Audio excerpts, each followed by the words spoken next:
2019 tidak didasari pertimbangan yang cukup dan beralasan. Kami tidak menemukan adanya basi kasuas yang memadai baik dari dalam naskah akademik maupun dari penjelasan undang-undang yang memberikan perubahan signifikan tersebut. Perubahan ini terkesan arbitriter dan tidak didasarkan oleh asas-asas kecermatan. Kedua, perubahan norma ini secara langsung menimbulkan kerugian konstitusionalitas bagi warga negara yang dalam hal ini adalah pemohon. Ketika pemohon telah dinilai cakap berdasarkan syarat 40 tahun, secara logis ia telah cakap. Ini adalah penerapan dari asas identitas. Perubahan norma yang berlaku secara surut, secara de facto ini telah mencederai hak konstitusionalitas pemohon di hadapan hukum dan kesempatan yang sama dalam pemerintahan sebagaimana yang dijamin dalam pasal 28D ayat 1 dan 3 Undang-Undang Dasar 1945. Ketiga, jika dibandingkan dengan 12 lembaga negara independen lainnya, pengaturan batas usia 50 tahun bagi KPK ini adalah sebuah anomali. Data menunjukkan bahwa rata-rata lembaga negara lain seperti seperti lembaga yudisial itu mensyaratkan usia minimalnya 40 tahun. Bahkan Komisi Informasi itu 35 tahun. Dalam hal ini secara nyata menunjukkan bahwa pelanggaran atas asas persamaan. Seharusnya itu diberlakukan prinsip pengecualian bagi pimpinan KPK yang telah menjabat agar tidak terjadinya diskriminasi. Dan yang kedua yang mulia, mengenai inkonstitusionalitas masa jabatan 4 tahun pada pasal 34. Pengaturan masa jabatan pimpinan KPK selama 4 tahun juga merupakan bentuk ketidaksetaraan jika dibandingkan dengan lembaga negara sejenis. Data menunjukkan bahwa lembaga negara lain seperti KPPU, Komnas HAM, Komisi Yudisial, LPSK, dan OJK seluruhnya itu memiliki masa jabatan 5 tahun. Dan kelima, perbedaan ini tidak hanya melanggar prinsip kesamaan, tetapi juga tidak rasional secara administratif. Seluruh sistem perencanaan penganggaran negara kita seperti medium term activity framework atau kerangka pengeluaran jangka menengah itu menggunakan siklus 5 tahun. Nah, menetapkan masa jabatan 4 tahun ini justru tidak sinkron dengan sistem akuntabilitas kinerja yang berlaku secara nasional. Dan kemudian pendapat saya yang mulia Majelis Hakim Konstitusi, berdasarkan analisis tersebut saya berpendapat pertama, hukum administratif negara itu menuntut adanya administratif justice. Dan yang mencakup administratif itu ada unsur keabsahan, fairness, dan rasionalitas. Nah, kedua norma yang diuji ini yaitu batas usia dan masa jabatan telah gagal memenuhi ketiga unsur tersebut. Kedua, pengaturan batas usia minimal 50 tahun dalam pasal 29 huruf E Undang-Undang KPK adalah bentuk diskriminasi itu sendiri.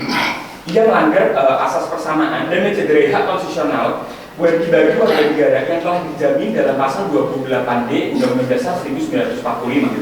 Ketiga, pengaturan masa jabatan 4 tahun dalam pasal 34 Undang-Undang KPK harus disetarakan menjadi 5 tahun agar sejalan dengan prinsip kesetaraan antar lembaga dan selaras dengan sistem perencanaan keuangan negara atau MITF. Demikian keterangan yang dapat saya sampaikan. Terima kasih yang mulia. Baik, terima kasih ahli. Silahkan langsung kembali ke tempat duduk.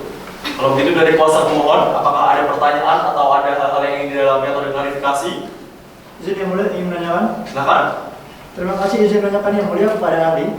Yang pertama kepada Bapak Dr. Ilham Rindiza Raya SMA, jika seseorang telah dinyatakan cakap dan menjalankan jabatannya sesuai dengan undang-undang, lalu terjadi perubahan undang-undang yang membuatnya menjadi tidak cakap karena adanya klausul baru, apakah undang-undang tersebut dapat mencabut status kecakapannya? Dengan kata lain, dapatkah status cakap secara menjabat incumbent dicabut oleh undang-undang yang baru? Hal ini dikaitkan dengan undang-undang KPK dan posisi pemohon saat ini. Terima kasih, dari saya cukup. Sekian dari video. Baik Pak Habibie, mohon izin yang mulia untuk melanjutkan pertanyaan pada ahli Dr. Ali Akbar SHM. Berdasarkan serangkaian pertanyaan dalam sidang, fokus utama yang diajukan pada ahli adalah meminta penjelasan mengenai 4 isu krusial, yaitu syarat batas usia, konsep hak pendewasaan, dan kesetaraan masa jabatan lembaga negara dan perlakuan terhadap pejabat incumbent. Oleh karena itu, yang pertama, ahli dimohon untuk menjelaskan mengenai tujuan dan prinsip syarat usia untuk jabatan publik dan kaitannya dengan norma hak pendewasaan seperti yang berlaku dalam Undang-Undang Pemilu bagi pemilih yang telah kawin. Dalam konteks kecakapan hukum menduduki jabatan pemerintahan termasuk landasan yuridisnya dalam konstitusi. Yang kedua, majelis meminta tanggapan ahli terkait pernyataan bahwa pengaturan batas usia dan masa jabatan merupakan open legal policy yang sebagai pembentuk undang-undang. Ahli Ahli diminta memberikan komentar soal kontradiksi faktual dalam Undang-Undang KPK di mana hak pejabat incumbent yang diberikan pada pasal 34 terhambat atau terhalangi untuk dijalankan. Yang ketiga, ahli dimohon untuk menjelaskan urgensi dan bagaimana kesetaraan pengaturan masa jabatan pimpinan KPK dengan komisi atau lembaga negara lain, termasuk pendapatnya mengenai usulan menjadikan masa jabatan 5 tahun yang merujuk pada pasal 7 Undang-Undang Dasar 1945 sebagai pola umum pembatasan bagi lembaga-lembaga negara serta penerapan aspek penganggaran FTIF di KPK. Terakhir dan yang paling mendasar, ahli dimohon untuk memberikan pandangan tentang bagaimana seharusnya pemerintah dan DPR memperlakukan pejabat incumbent KPK yang terpilih secara sah berdasarkan undang-undang sebelumnya, sesuai dengan prinsip negara hukum dan keadilan Pancasila. Mohon pendapatnya saudara ahli. Terima kasih, saya kembalikan ke meja majelis. Baik, terima kasih. Selanjutnya dari kuasa presiden, ada? Baik, terima kasih. Izin menanyakan yang mulia kepada ahli.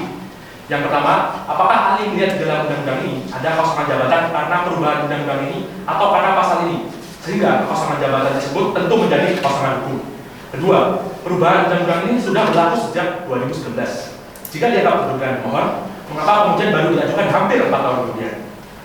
Kemudian, apakah semua ketentuan batas usia itu jika disamaratakan merupakan sesuatu yang adil atau malah tidak adil karena tidak sesuai dengan teknis di bidang masing-masing? Apakah yang dimaksud para ahli untuk menentukan ketidakadilan atau ketidakpastian hukum seperti itu? Saya ingin lebih jelas terkait hal tersebut. Lalu kemudian kepada Bapak Dr. Ali, ya, saya ingin menanyakan terkait apakah seperti yang diuji sekarang adalah pasal yang mengubah situasi yang tadinya bisa mengutamakan kemudian menjadi tidak bisa. Apakah itu merupakan juga konsep hukum? Lalu mungkin Bapak Dr. Ali yang bisa menggambarkan terkait kerugian konstitusional yang sifatnya umum, bukan hanya kepada pemohon, terutama kerugian konstitusional terhadap lembaga KPK itu sendiri ketika pasal ini dilaksanakan. Mungkin itu pertanyaan kepada Bapak Ibu ahli. Mohon dijelaskan. Terima kasih yang mulia. Baik, terima kasih. Dari meja hakim, ada? Silakan, Prof. Iqbal. Terima kasih yang mulia Ketua. Saya punya satu pertanyaan untuk ahli Ilham Redjara.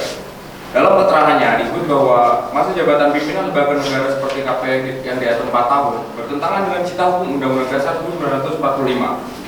Nah, pertanyaannya, di mana dan bagaimana cita hukum tentang masa jabatan pimpinan lembaga non-struktural itu dapat ditemukan dalam Undang-Undang Dasar 1945? Lalu bagaimana cara memahami bahwa masa jabatan termasuk bagian dari cita hukum padahal itu tidak secara eksplisit diatur dalam konstitusi?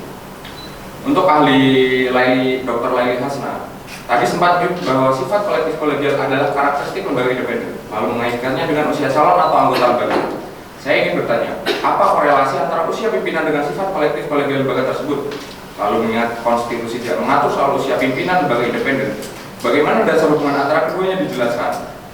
Itu saja. Terima kasih yang mulia Ketua. Baik, terima kasih yang mulia. Silakan kalau begitu Pak Ilham bisa menanggapi terlebih dahulu. Baik, terima kasih yang mulia.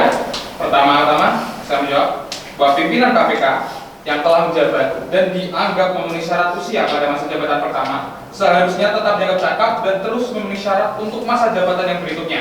Kalau seseorang telah dinyatakan cakap secara hukum maka selamanya ia dianggap cakap. Ini berkaitan dengan asas kepastian hukum apabila kita mengacu pada analogi pasal 330 KUH Perdata. Pembatasan usia minimal 50 tahun bagi calon pimpinan yang belum pernah menjabat sebagaimana diatur pada pasal 29 huruf E Undang-Undang KPK yang baru tidak seharusnya diperlakukan sama bagi pimpinan KPK yang ingin mengikuti seleksi untuk masa jabatan yang kedua.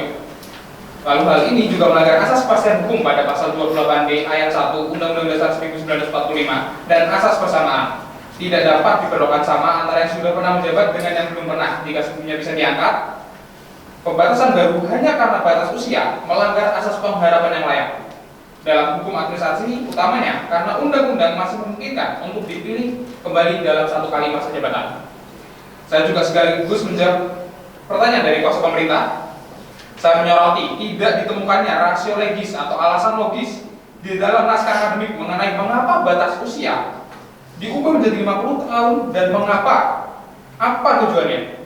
Padahal setiap perubahan seharusnya disertai dengan alasan jelas. Artinya pembatasan usia pada Undang-Undang KPK yang baru bagi pimpinan KPK yang ingin jabat lagi dianggap melanggar asas-asas hukum karena menghilangkan kepastian dan harapan yang layak serta tidak didukung dengan alasan yang jelas.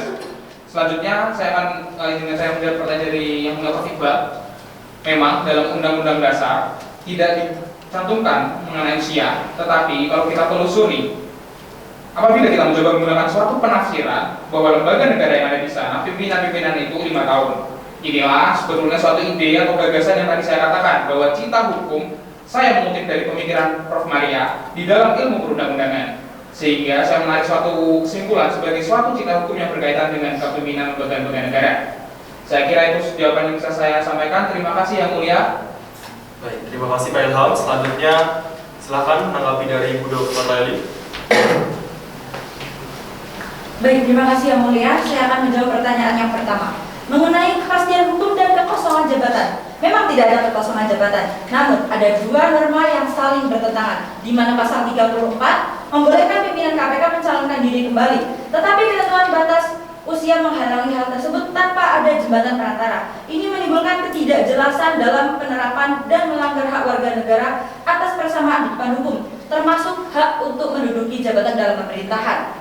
Dan yang kedua, mengapa baru melakukan pengujian sekarang? Ini adalah hak warga negara untuk menentukan kapan memperjuangkan haknya melalui mekanisme yang disediakan oleh negara, contohnya melalui Mahkamah Konstitusi. Dan yang ketiga, soal penentuan batas usia.